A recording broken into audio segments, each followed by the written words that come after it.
It is with great sadness and disappointment that I must now say R.I.P. to Maxine E. Peternal, the lady that Maria Hector referred to in his introduction, that did the most to help him publish his autobiography.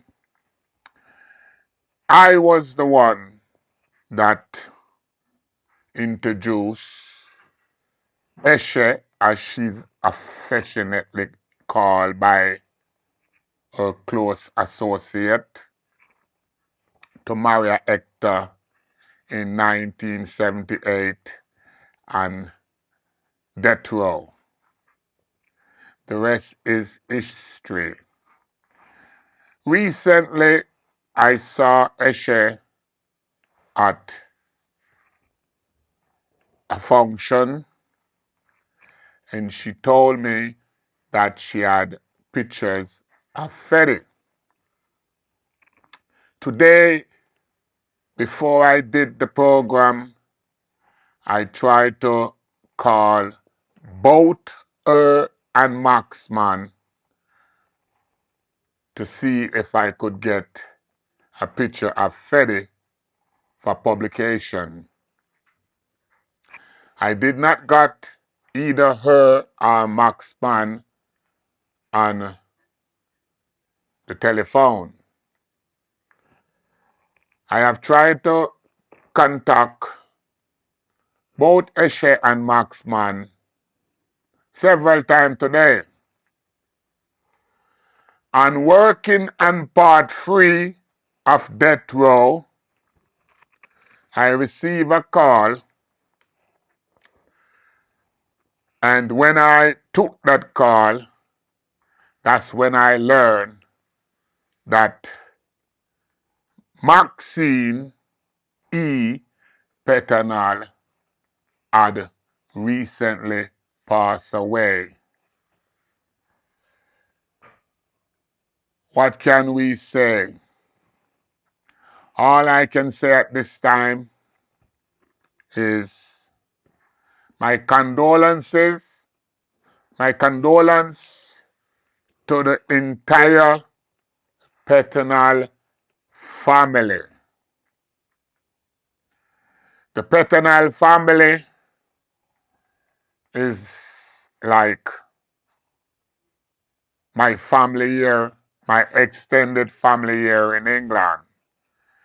So I am very saddened at this time to receive such grievous news. And I know that both she and Freddy would be pleased of what I am doing at this moment.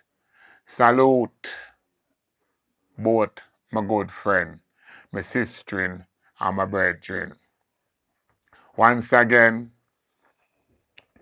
Malcolm, you also have my condolence, because I know it's the mother of your daughter. So link up if and when you can.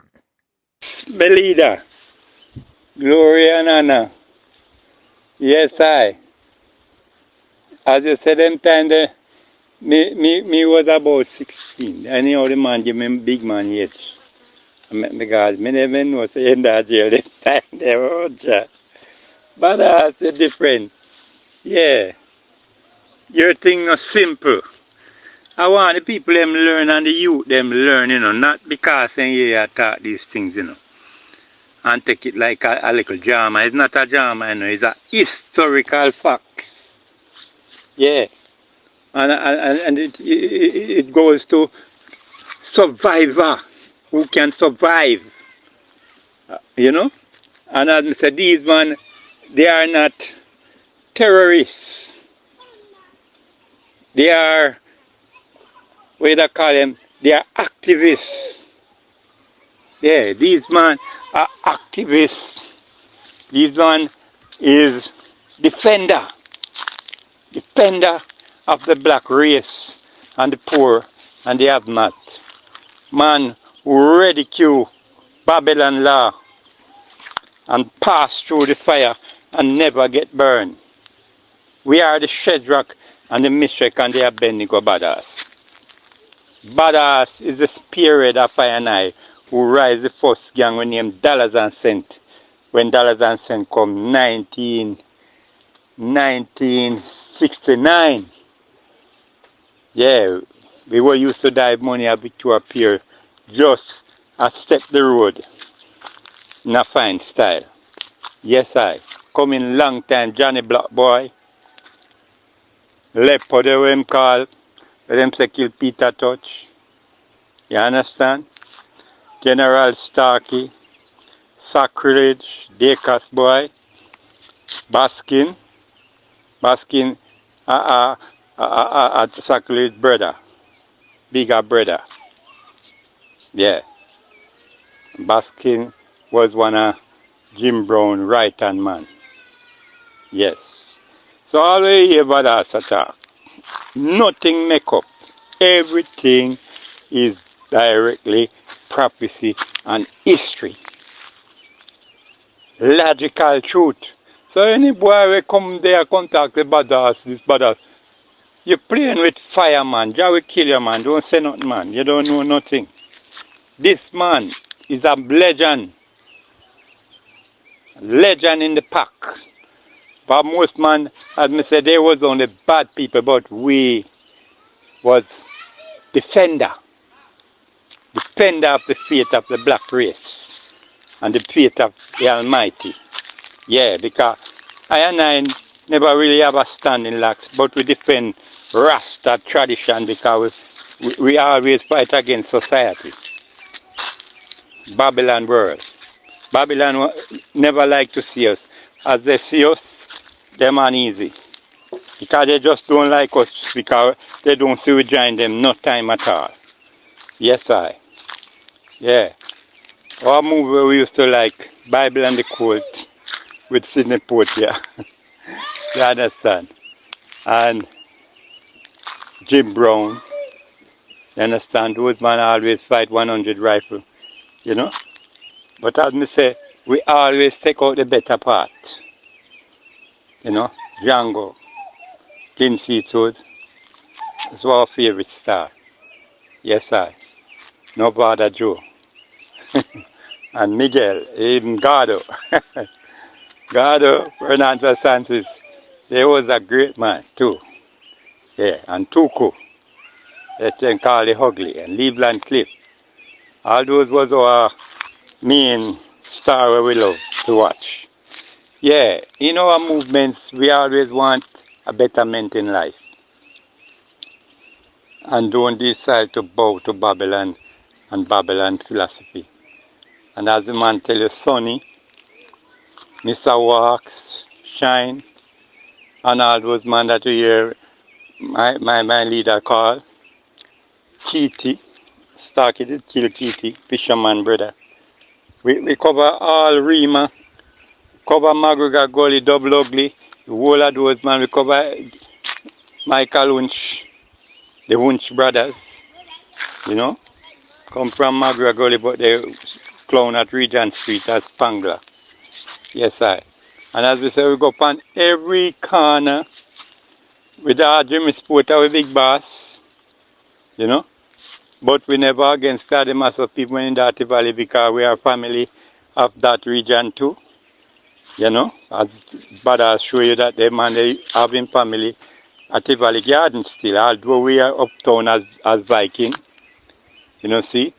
And we still have move with Lelement, them and the whole of the man, them Elias. They are still Spangler man. You know? Buckles them and they have a skull.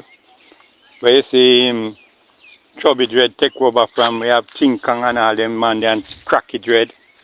And drop Vice, the police beat out him Vice. You understand? He can't talk much again, but police beat out him Vice. So, all of them man called Bucky Marshall, you know, Yeah. All them man, they same Tony rope when me I tell you they. Men I run down Booby Bird down at farm, down on the beach with 2 guns. And Booby Bird run round a can and just have to cast one and give one lick on him jawbone where you see that big mark the way can't come out and take off him gun off and could have murder him, but he never did murder him. So all them man in that prison do life sentence. We don't know if them come out or no. And then you have the one named Sutton 3 Mile. Because short boy him have a graveyard. Them time they Mario, as him attack, you know, wear him full suit, a khaki suit, and a step it. See, you did have the bad police boy named Billy and Eric and Ronnie, where them ride big head 50 and I kill people them now and they not come to carry prisoner, go to jail. So them drive them bike and murder you and make ambulance come take you. You understand? See him Trinity come up, Trinity brother, the man they used to control Rima, and the man they Trinity running from Rima and him have to run go in Kingston Lane. I think that lane there Kingston Lane, where they're between Duke Street and East Street. There's a East Street we go straight down to Central from North Street. Start from North Street, that East Street there. And then you have Duke Street around there. There's a lane between. That's where Frank Fifth, for Trinity brother, was bodyguard to Frank Fifth. Then Trinity shoot off in one brother foot and me have 1 foot. You understand? So in copper shot shoot, you so it go. You don't see it, and you have 1 foot now, and my bodyguard, Trinity still ends up killing one brother. The same Keith Gardner, we then call Trinity. And a boy we then call Django. And boy they say them a bad boy and police boy. And Bigger Ford, them boy they a bad police boy. Thief! Right now, Bigger Ford a operate a organized crime thing. He have his own security force too. And them organized crime because I know a whole heap of youth we a step it from Bull Bay, where thief and work for Bigger Ford. Rob place and carry money and have to give him money. Him a the big man, so I know all that thief them and as then thief him go for fame, I forget the most. We don't want to talk about something, but anyhow, we don't keep no secret to them. Them no good. These people, we have to counteract them all the time and eradicate them because they never did love I and I growing up as youth. But them admire how clever we are and always escape from them traps. Yeah, so when you see my lad attack, I don't know joke thing when I talk, you know. When I talk is with the bridge view, with the everywhere. With that 3 Mile, we have a little youth monks with name Garfield, him father named Cuban, a old bad man from down in 3 Mile, the same way. You know, see. So that's how we really grew up, man. So we grew up.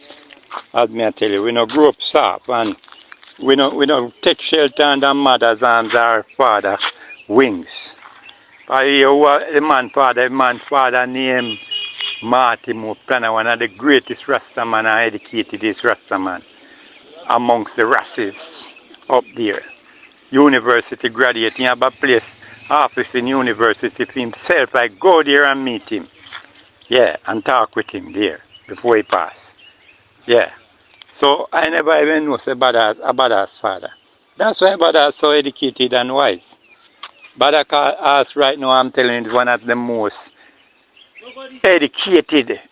Bada should be a barrister. Right, you know. Nothing degree. He would have been one of the greatest barrister, greater Norman Manley. Yeah, but Norman Manley a lawyer too, you know. With many big murder cases and all these things. One time, Norman Manley have a murder case where the judge say him win the case, you know, and say, well, him pass him sentence. And him say, Your Honor, please, when you finish your verdict, please, with all respect, I'm asking you for the body of my client. Yes, and when the judge stamp and say yes, like I sentence you to death.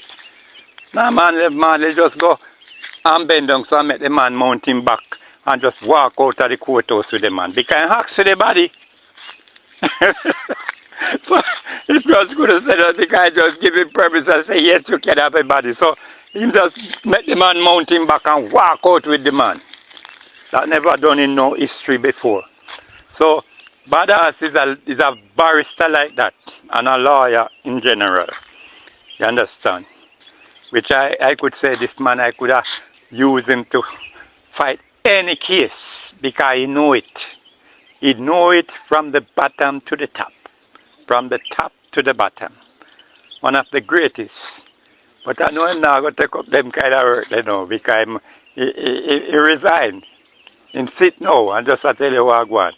He just seen way, as he was telling about the bad man, them where they call him, the bad gangster them, where they call him Machine Gun Kelly, Dillinger, John Dillinger, and Pretty Boy Fly. The man they do a whole heap of chain robbery, and along after me come see them on TV, I give the history of them. And even the Black Widow, a certain woman from Colombia, pushed the most drugs. You understand? And they still talk their history. After them done do all what they do. So Badass is the first and might be the last man as a black man who could tell you his full history, which he got through the terror of Babylon and all the mysterious things that go on. And you could know say, Babylon is not innocent. Babylon do the most crime. And I could say, when you see the prison is not to rehabilitate prisoners. The prison is there to make crimers. I'm telling you, it's a growing ground. It's a growing ground and a training ground for people to do crime. If you're wise. If you don't wise, you die. But if you're wise, you can become a professional killer and a professional thief. That's what the prison is there to do. Train thief. Make many man thief. And make many man killer, because I say when I go to Panishtown prison, I did not do anything. But I was point there from childhood directly to no prison and to become a thief and prisoner. But I don't take certain road, because all the prisons there, you can become good and you can become even worse and bad. Because everything is there to learn. Yes. As you must choose the path you want to choose. Yes. I did choose, I would say, the better path. Because I want to be on the side of God. And the reason for me to do that, I want to go to Ethiopia, to Africa. I'm seeing the whole continent as Ethiopia, you know. It's not just only Addis Ababa. The whole continent is Ethiopia, Mount Zion. And I always wanted to go. And I know this much. Trying to go home, if you do certain crime, you can't take a plane. You know, yet man do a lot of crime and find a way through plane with different name. But every day, the things get tightened up more now. Through the generation now, it's not easy for them to go in a plane now in different name, you know. But man reach top way where them can even change them skin, put on new skin pan hand, pan them finger, and do different fingerprint. You understand? But your DNA cannot change. So when they have your DNA, it's hard for you to escape. Your DNA will approve and show who you are from day one. And they have everything from computer now. So the computer doesn't make mistake. What them set up the system. It's like a robot cop. You can tell you from when you're born, where you grew up, everything. They have no. So it's not easy for the young generation who say they're going to do crime. You African beat the system in a higher level of knowledge. And I don't know what you're going to do. But you cannot change your blood count. Them a work with your blood count now. So brother and sister out there and young generation, the humble you be in this time, you will go through situation. You have to use your diplomacy of humbleness. Yes, you don't have to go kill up yourself and show a man, say you can't do this and you can't kill this and you can't do that. No. Be like Buck and the preacher. Every time the preacher still preaching, but when you check it, him kill the man tonight, and I him kill the man the other day, and man find himself saying sometimes them have to test and say, how could he hang his own self? Oh, the chair is far away. So, those are what we are teaching now, that the younger generation will choose the goodness. If you want to fight Babylon and win, you have to know what they know and know more. When you know more and know what they know, you can conquer them. Yes. And I don't say if you go practice crime. Practice to defend and not to offend. If you are an offender in this world, you cannot make it. But if you are a defender, the Lord is on your side and the world is on your side. God is on your side, the people is on your side. And make sure you defend the poor and the have-not. And defend your black nation. Unite. Be like the army man in Burkina Faso. He's a young man. Every young man, younger man than us. And see him take over Burkina Faso and run out the French out of that. That is the way I want the black African people in the West and in Africa to unite in this time with tolerance and goodwill. Know which side to take. Russia is our defense, and Russia a bad man. China a bad man, real man. You must know how to do this thing. You have to defend it with tolerance and goodwill, my brother. You youngster in the prison, unless you come out and say, when I come out and kill enough people, you die quick. Because they have different way and different measure of defeating anyone who rise up in this time. You have to come the revolutionist way and join with your people to bring down Babylon. Don't only be self-human interests. If you are a self-human interest person, you cannot make it. You have to be a universal defender like us, badass. Even myself, I might go in certain things, but I still defend my own in certain realms. You understand? To survive. The greatest thing is to survive.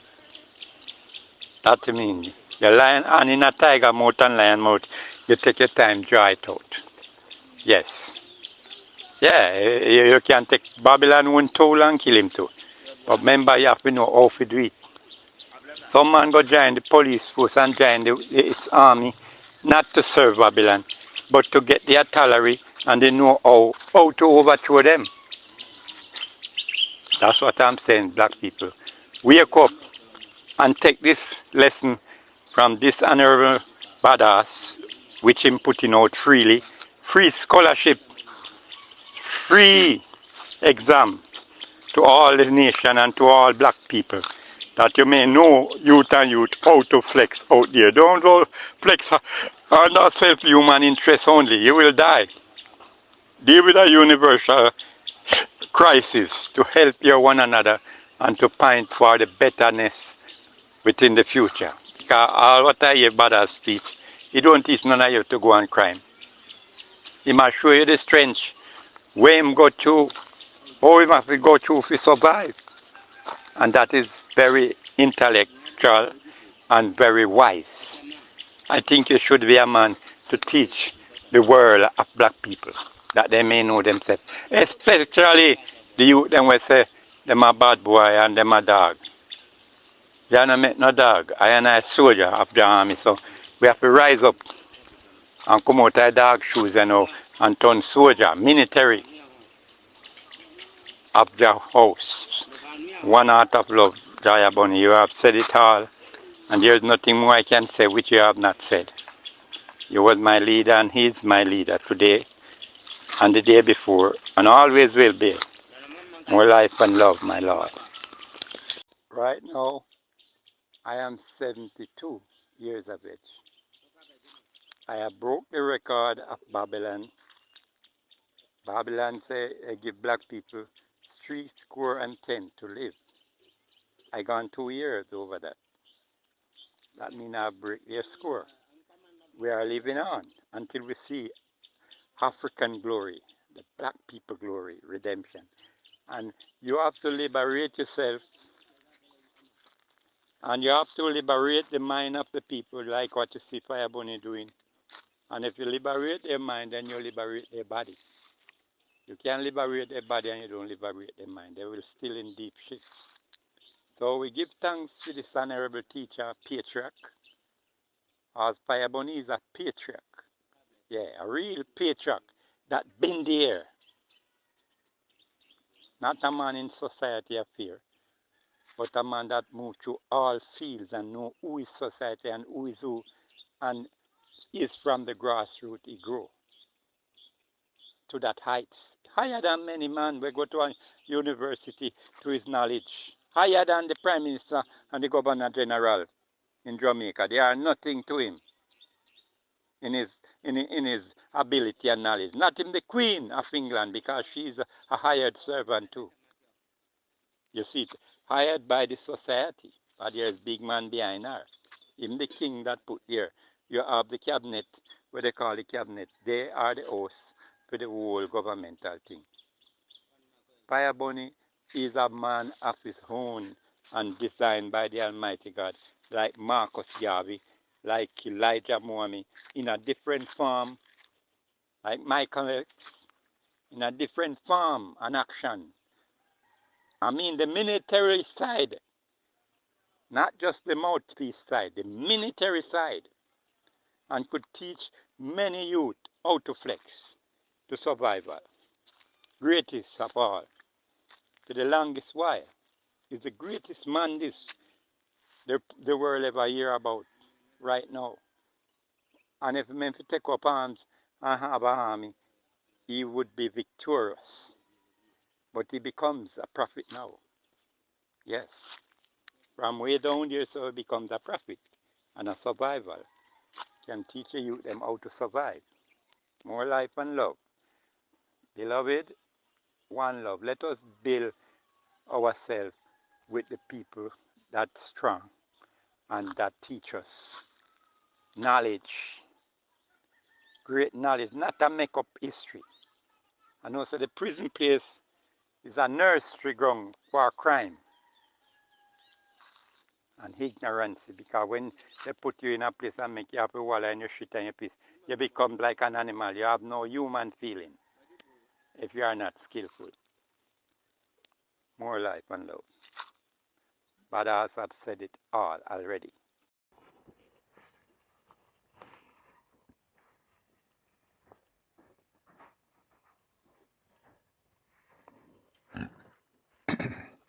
Death Row by Maria Hector. 5. Gibraltar. Narrated by JahBunny, better known as the Badass.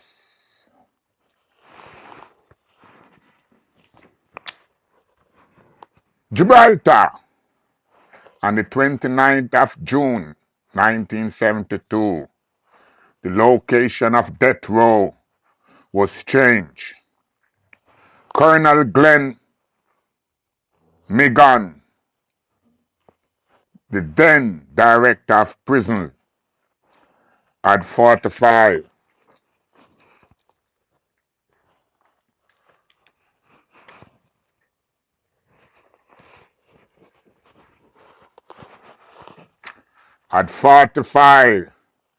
off the upper floor of a building previously condemned into the high security block in the English-speaking Caribbean.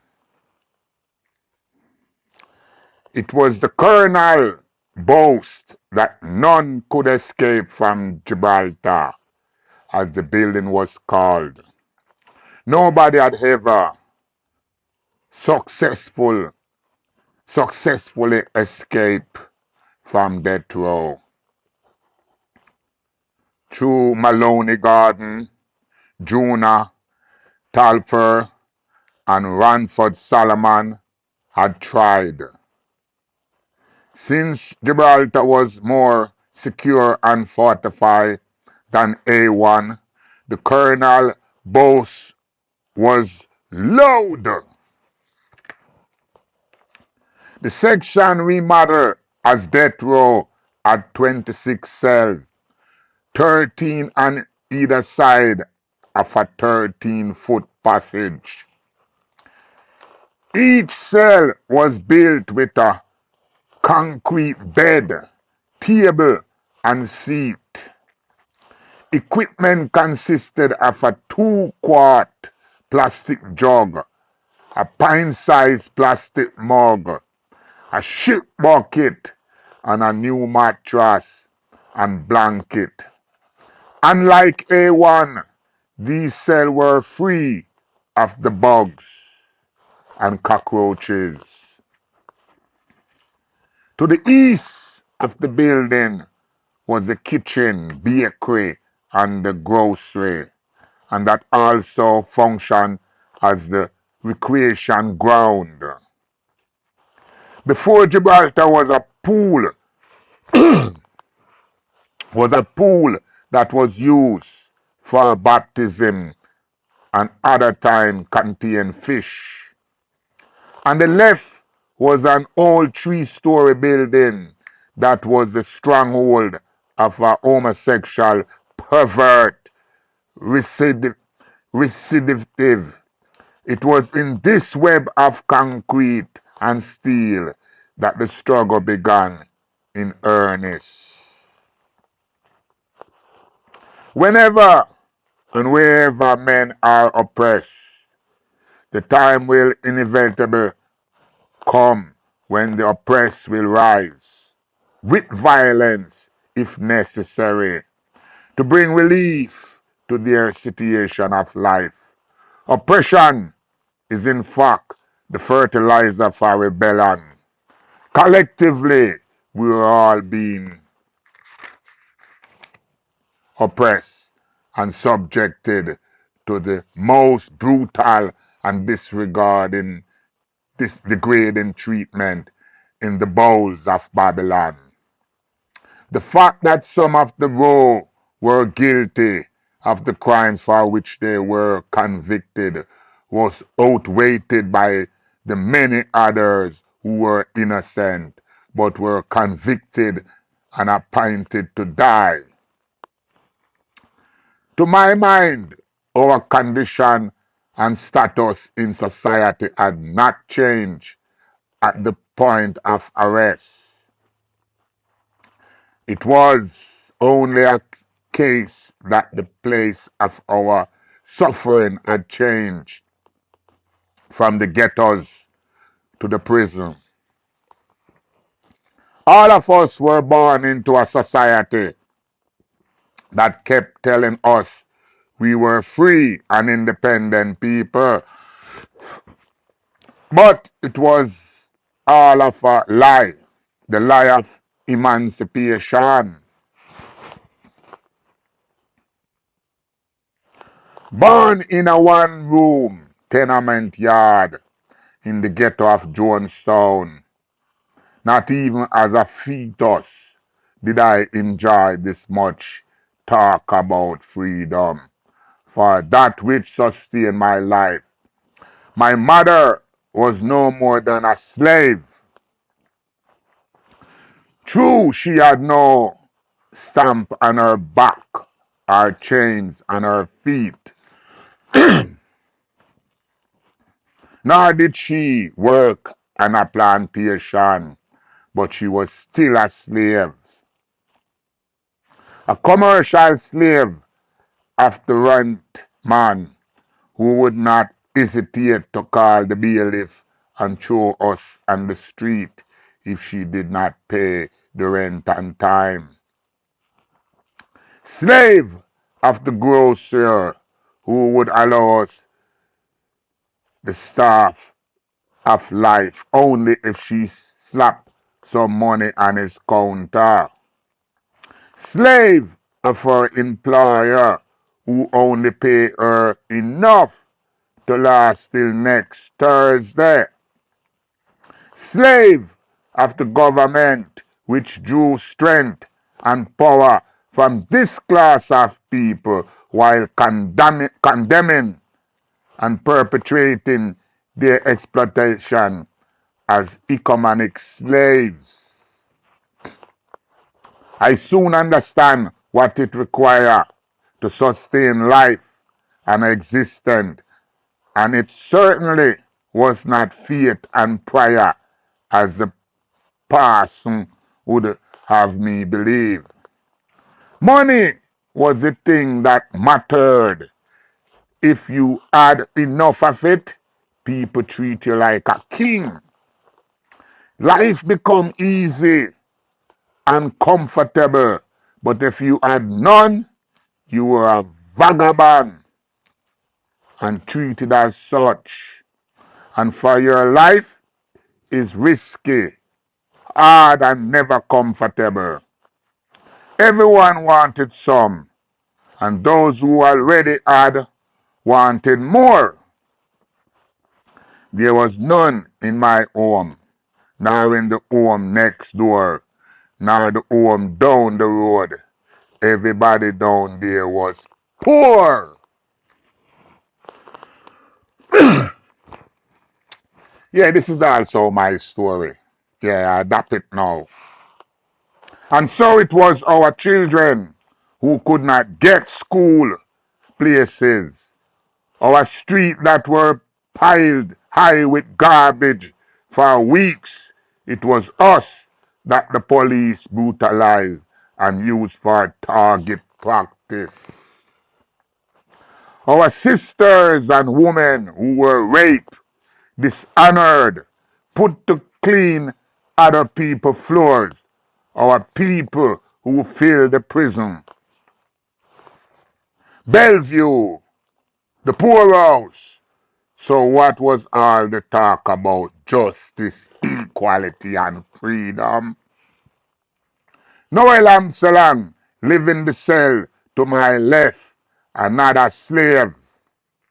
Because of his family status, the police killed his twin brothers as a suspect in the murder of a cop and then managed to convict him for the same crime.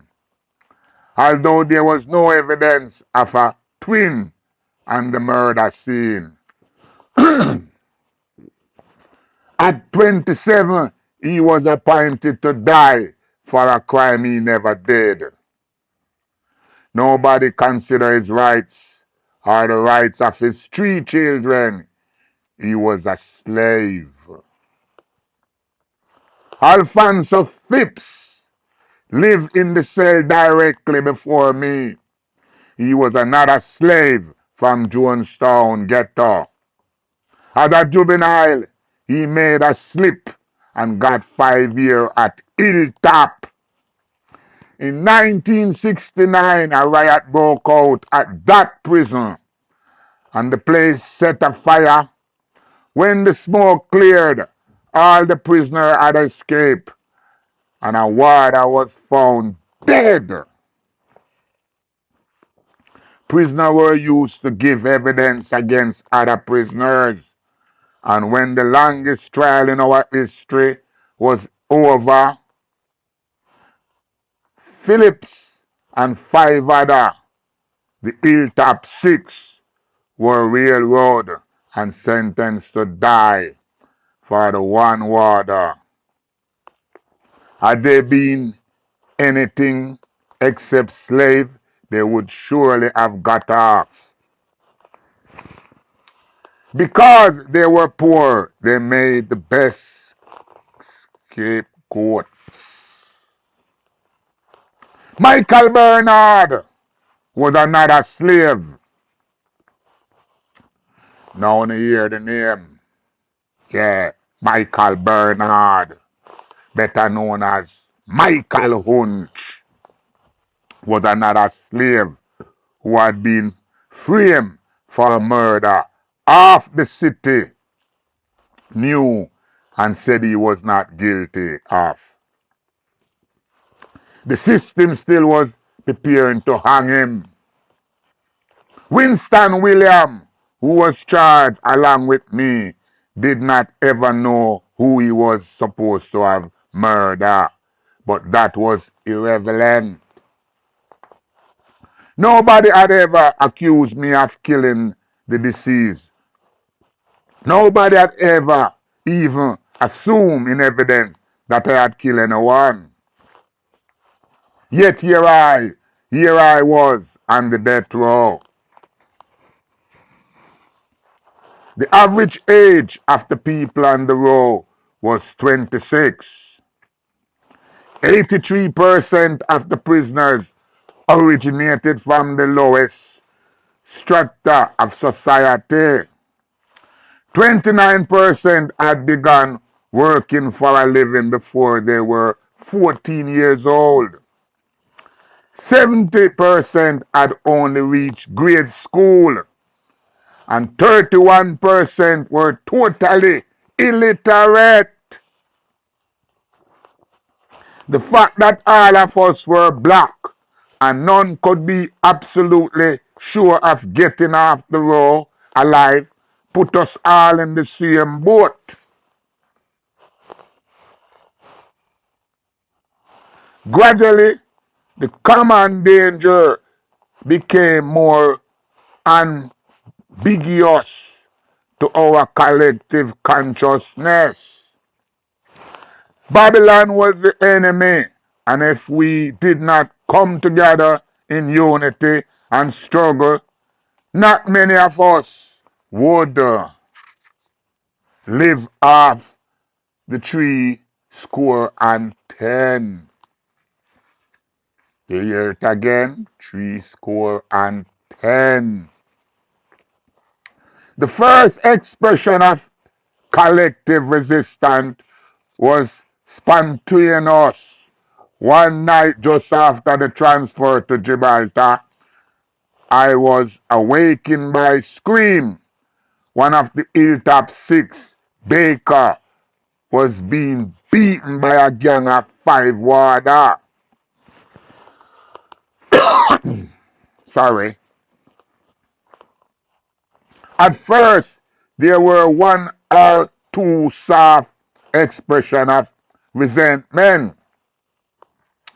The water contained their onslaught. The soft murmur gradually became shout, calling the water off Baker. As our shout got louder, Baker rose from the floor, defending himself and shouting like mad. The water were shouting to be heard above the noise. Prisoners and nearby block took up the shout, and within a few minutes, the entire prison was in a state of pandemonium. 2 more wards arrived at the scene, armed with automatic shotgun, and Baker was immediately locked away, still shouting. For the record, Badass was there over NCB. I tear it up.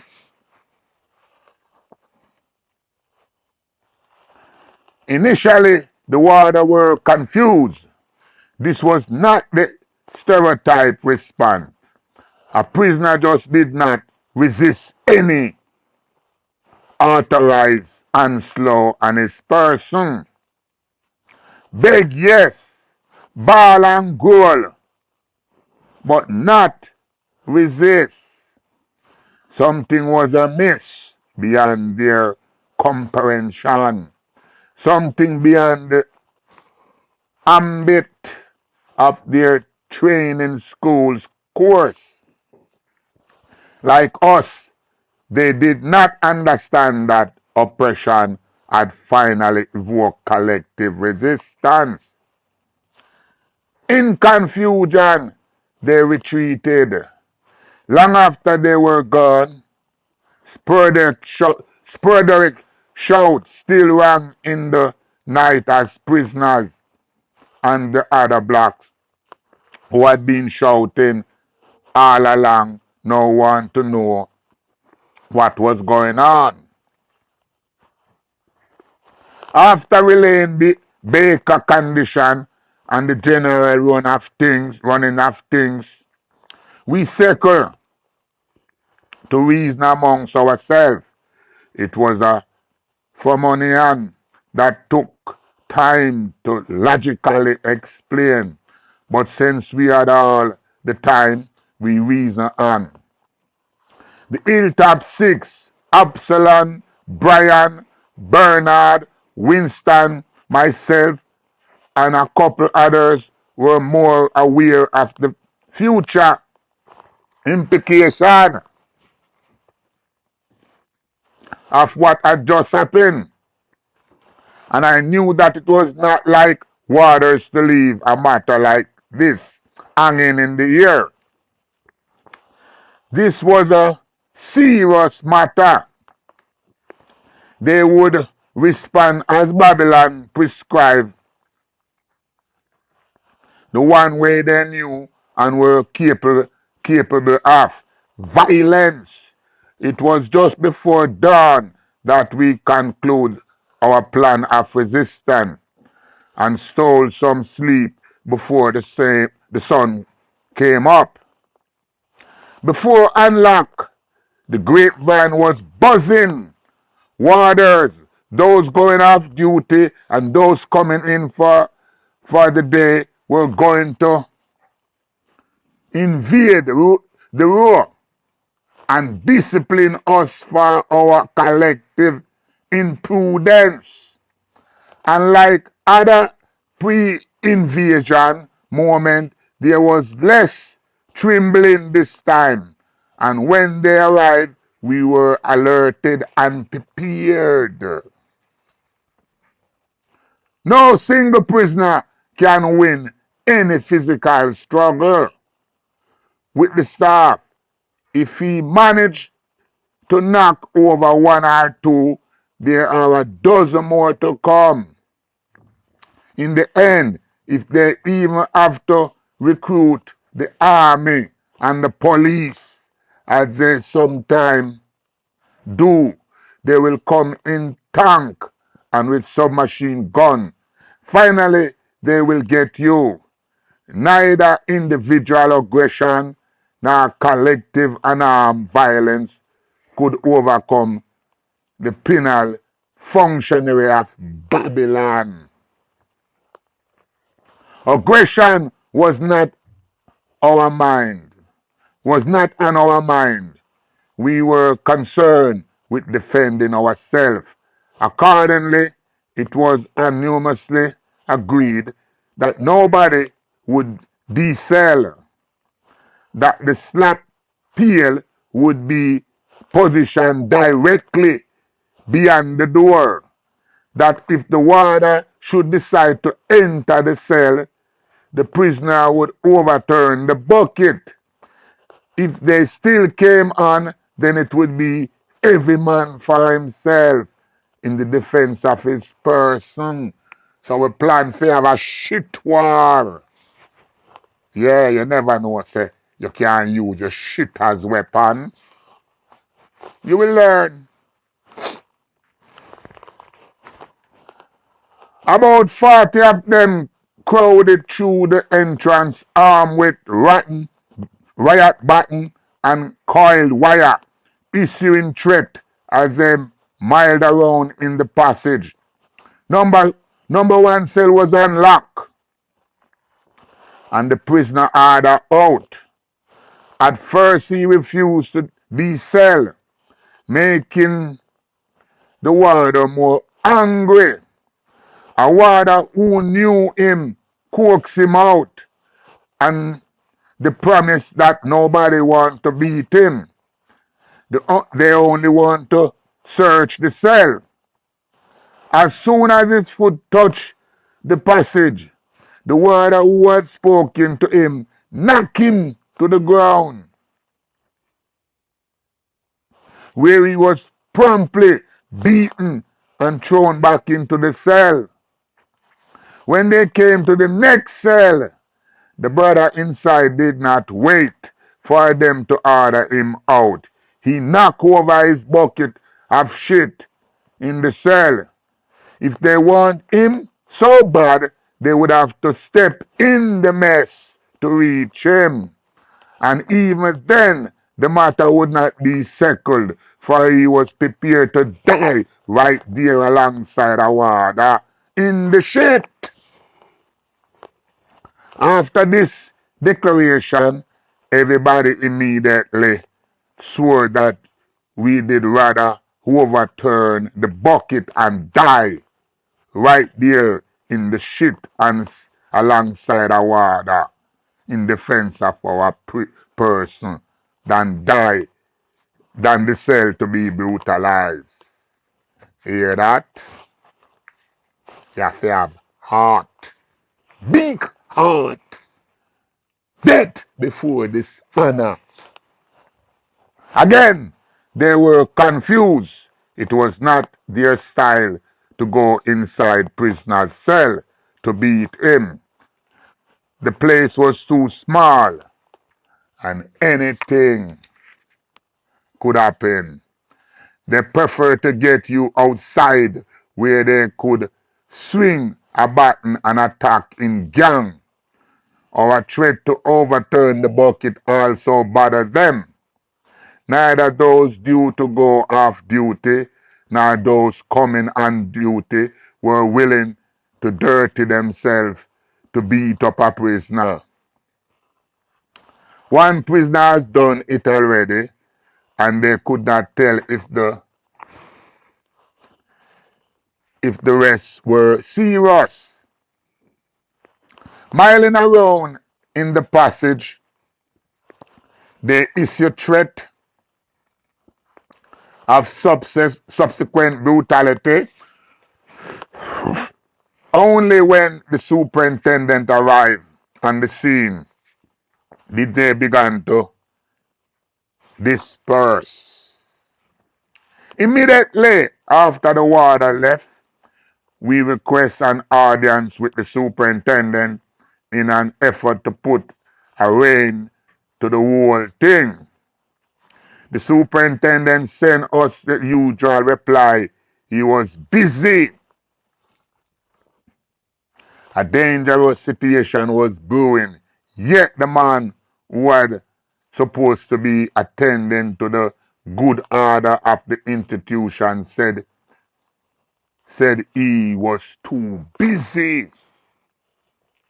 Anger mounted on the row, and the general attitude was that we could not let it rest there.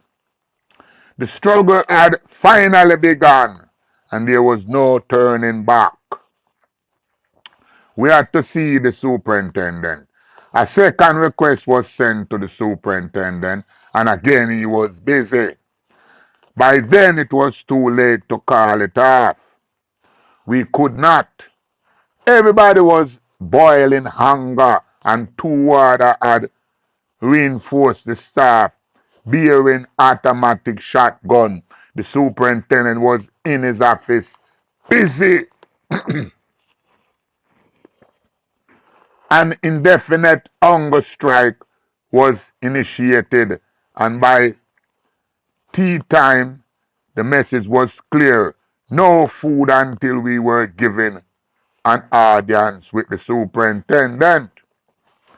No word had been sent out to inform the outside world of the happening, and we were sure the authority would cut all visit for the duration of the disturbance. Nobody took any breakfast that morning. When the midday meal arrived, nobody took any. Soon after, the funk and a posse of water came on the road to find out what was happening. Somebody directed him to my cell.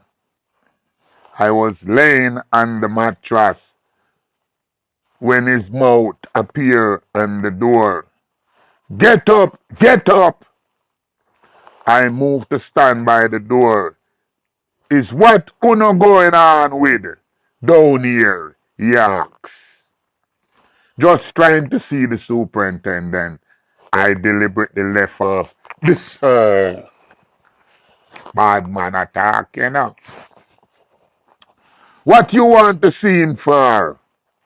He came down here this morning and know what our complaint is about. I replied, we want to see him. Well, pausing for a spit. The superintendent is busy and send me as his representative so you can give me the complaint. You cannot help if the superintendent we want to see. He was here this morning and saw for himself. We want to see him. Well, una just cannot see him. Okay then, we will wait till he's finished. In the meantime, we're not eating any food. I just saw it go. Turning away, the funk moved to the center of the passage, raising his voice, spoke for the benefit of the entire ward. Since morning, he began. Then paused for a spit. Uno do not eat any food. For what reason? I do not know. The superintendent is busy. No, and as soon as he is free, he will come to see you. However, I warn you, no, do not start anything in this place. For if you no mash up street, you no now mash up this a prison over me dead body. Another spit. Take me foolish advice and eat on food and behave on yourself. Cause if you don't try anything, you not go like it. Yeah. Boy, that part is sweet. And the funk attack, you know. Real bad officer. Boy, and I take away all powers. Pausing, he looked around to see if he had scared away our reserve. Every cell contained a prisoner who at the moment was unpenetrably hostile. The funk was not comfortable in such an atmosphere. Only hear when me say, he asks, no one in particular, no one answer. All right. With that, the funk led away his posse. Upon his departure, the officer on duty on the row summoned the trustee and ordered the era the funk had polluted to be washed and disinfected. Below the row, the ground floor of the Gibraltar warehouse prisoners labeled by the authority as escapees, subversive, and security risks. Apart from us and the row, no other section of prisoner suffer the severity of confinement and treatment as these brothers. Just before the evening meal was served, they shout to inform us that if the superintendent did not visit us by evening mealtime, they would also refuse any food. See what happened? Gibraltar them join in. Kappa them and Maloney and Big One them join in. That evening, when the superintendent failed to turn up, the whole Gibraltar refused any food. When the day staff retired that evening, 2 sentries were posted at Gibraltar. Since the beginning of the strike, everybody gone quiet and introvert. No longer did they stand at the bar peeping out with Michelin gaze tempered with fear and disrepair at the night of Babylon, or force their mind to escape their inability to change their situation in life. Many of those who had never in their life made any collective sacrifice to the development of mankind were now moved by necessity to arm themselves with the power of collectiveness. Importantly, many come to realize for the first time that there was a difference between death and the gallows and death at the end of a gun or the swing of a button. I wonder if you know hear what the man just said. I wonder if you know hear. I wonder if you know the government hear what happened from that night there. The man them collective come to a determination that the death between a gunshot and the gallows, the preferred way is to shoot it out. No man now wait to go upon the gallows. To not make the man swing them. That kind of cowboy movie. Just that was to make that. While bearing the spirit of resistance and difference as distinct as egomanity from dignity, and new vibes emerge from this genesis of resistance.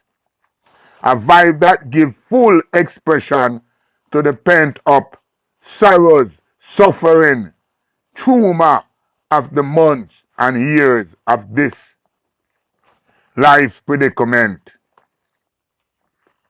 A vibe that urges us to fight with any weapon that system of oppression, degradation, psychological torture,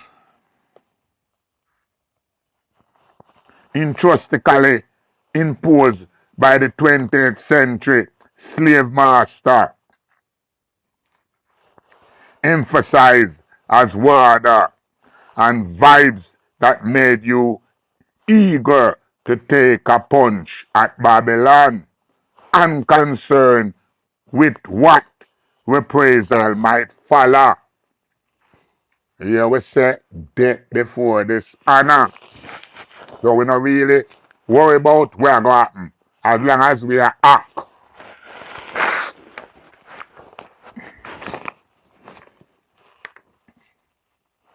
Next morning, before breakfast, we began sent word to the superintendent requesting his presence on the road. This time, the reply was that he would see us after breakfast. As yet, he seemed unaware that unless he visited the row, there would be no breakfast of the fast. There would be no breaking of the fast. We held firm and no food was eaten on the row or downstairs. The juvenile, hear that? We now, we, my team. Hey, you not talk about, you know nothing about badass. Hear what the man say now. Cause my general attack, you know. Hear what the man said. The juvenile in cell block had also refused their food. Hear that? The juvenile. I am here speaking to the youths. Got them to know these things. Unity is strength. Hear the man say. The juvenile in cell block had also refused their food. The strike was spreading fast, and the warders now move about the place in twos and threes, armed with riot baton. Before the food was returned to the kitchen, the funk arrived on the row with a message from the superintendent. He would see some representative from the row in his office to address the complaint. Eventually, I was elected by Anne and reluctantly accept the task. Reluctant because even though I felt committed to the struggle, I did not feel like being a lamb to the slaughter. Suppose I went out there and the funk and his posse manufacture a reason to beat me up. My only assurance when I left was that if the funk and his posse armed me, the hunger strike would continue and spread. A superintendent of prison is a very important man, at least so he considers himself. His status is political out in society is a accord a soiled second-hand status and regard with little less scorn and distrust than the convict in his charge. Inside the prison, his status balloon at the reach of the phone and his death. Hundreds of prisoners may suddenly be denied any or all the few humane facility of incarceration, or a barefoot warder may find himself transferred to a faraway prison. Everyone call him Sir, salute when they pass him, and lift their cap in his presence. Prisoners grovel before his desk for survival, and his favorite lackey will anticipate his every wish, whether for a glass of ice water or a shoe shine or information. To be sure, he's king. The prison is kingdom. Like his status is rolling political, his position as superintendent make him protector of the system and spent an agent of Babylon. Stimulatiously, he is charged by public opinion and social conscience to be concerned with the collective welfare of his charge. Two conflicting roles, for the system is only maintained and perpetuated with force, fear, oppression, repression, baton, barbed wire, and gun, none of which under the circumstances could ever be brought to serve the collective welfare of his charge. The human element entered the equation here to force compromise between the extreme of the protector of Babylon kingdom and father of his charge into an igama where his function as superintendent is watered down to that of a mediator, a bureaucratic, a rubber stamp, a mediator in whose eyes and mind the warder is always right, in the interest of his pension and good staff relationship, and a rubber stamp, unwilling to initiate but content to implement whatever come down to him from the top.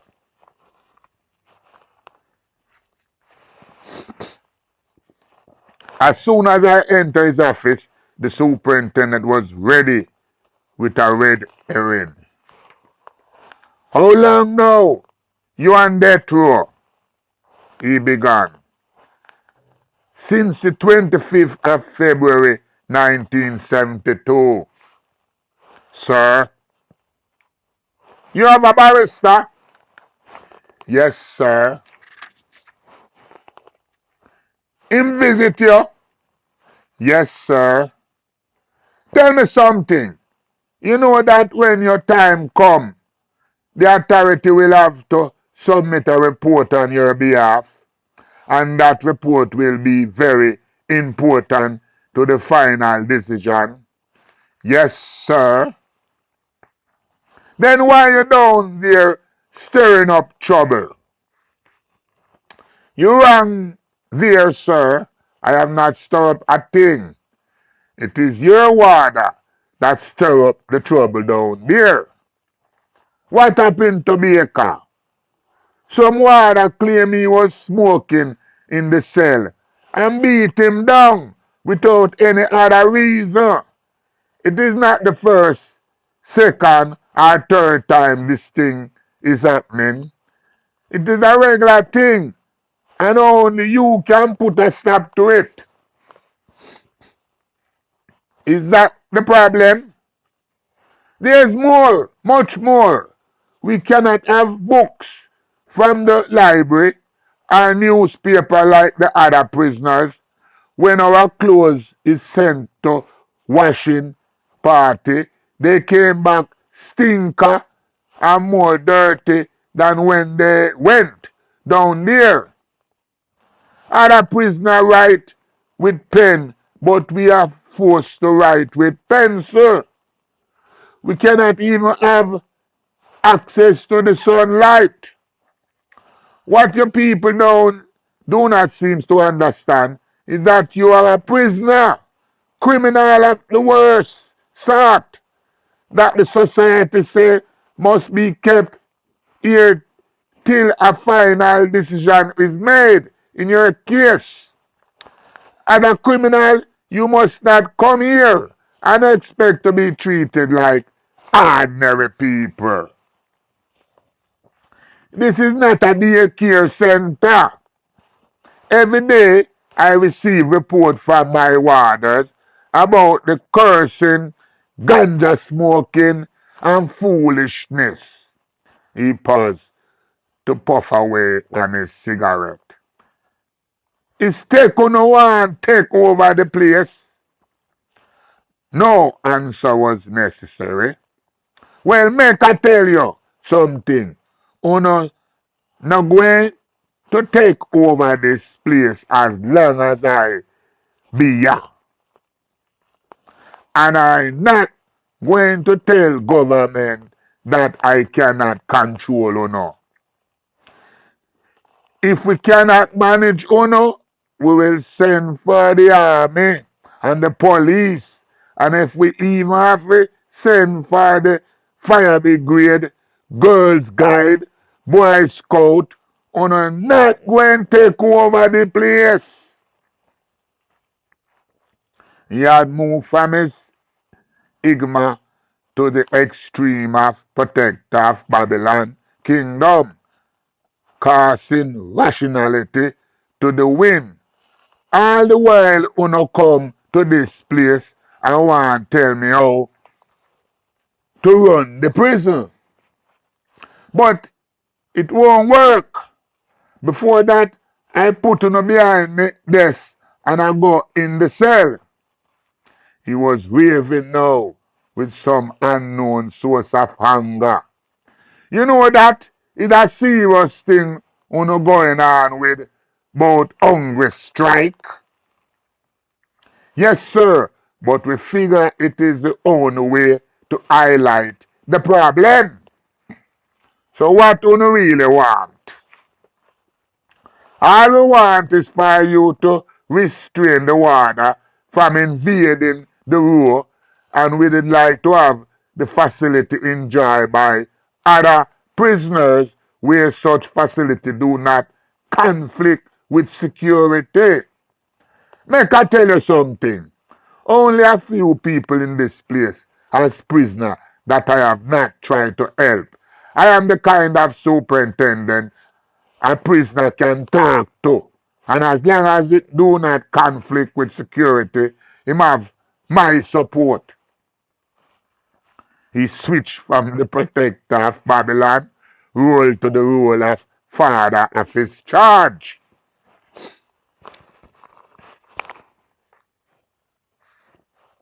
I am not the kind of man, he continued, that dealeth with any fear or favors. If a man wrong, him just wrong. I do not know what took place down there night before last, but you can tell the fellas on the road that I am investigating the whole thing. As regard to the facility you are asking for, I will have to discuss the whole thing with my staff and the director. In the meantime, I beg you to behave on yourself down there and let us have a good staff inmate relationship. Finish, finish off with the foolishness about hunger strike. Eat on a food and behave on yourself. With that, the discussion come to an end. The following week, we were granted some of the basic institution right. We could now have books, newspaper from the library, write our letter with pen, have a bath every other day for the first time, toothbrush, towel, soap were allowed to be kept inside the cell. No word was heard about the superintendent promise to investigate the incident with Baker. Nothing strange about that. The struggle had begun. Yeah, why, that again was something else because I was on the scene. Yeah, and as on the ear, coming like me was Freddy. Hands and eyes and foot on the ground. Yeah. Every day I go out to the kitchen side, go shout and talk to Freddy and give sound from outside. Cause like me tell you say, me run the compound. So everything come through I. Yeah. R.I.P. Freddy. R.I.P. all fallen soldier. I'm just hoping that the youth them listen and don't think it's a whole story because it's not an whole story, it's our story. What you will learn, I learned from this how to survive. This is what make me survive in a Brooklyn house. Thanks to the person who make a comment that Brooklyn house is no longer there on Atlantic Avenue. Yeah, my experience at NCB is what made me was able to deal with Sing Sing, Dannemora, Comstock, the Gladiator School, Southport, Greenhaven, Harburn, Rockers Island, Queen's House. Bronx house, you know. Just like me live on the street, that's how me live in a prison too. Moving picture, you know. Them have to keep me moving, cause anywhere me drop, as me drop, things get different. Like me say, the slave runaway mentality. Me live with it from the day me born till now. Hence, I'm a proud runaway slave. Yeah. Yes, Tony, I see your message and I see your note. I don't want to throw off the flow of what I'm doing here. Because right now, me and Priest Harold as two elder. Priest Harold say we cross the tree school. Yeah, Priest Harold. Boy, I like the piece where you said just now. I'm gonna make the people them hear how proud you is and how great we are. Cause we've been there. Most of our brethren never live to see 30 years of age. Most of who grow with us. Yeah. And here it is now. JahBunny and Priest Harold. One Nyabingi youth and one Bobo youth in Ainiti trying to give forward to the youths of the ghetto. Yeah, Priest Harold over there in Africa, I here in the heart of Babylon. Still now bow. I don't wonder how I and I do it. Yeah, it's a mystery. Well, keep it locked because I don't row, you know. We keep a row, you know. So hold it again and stay tuned.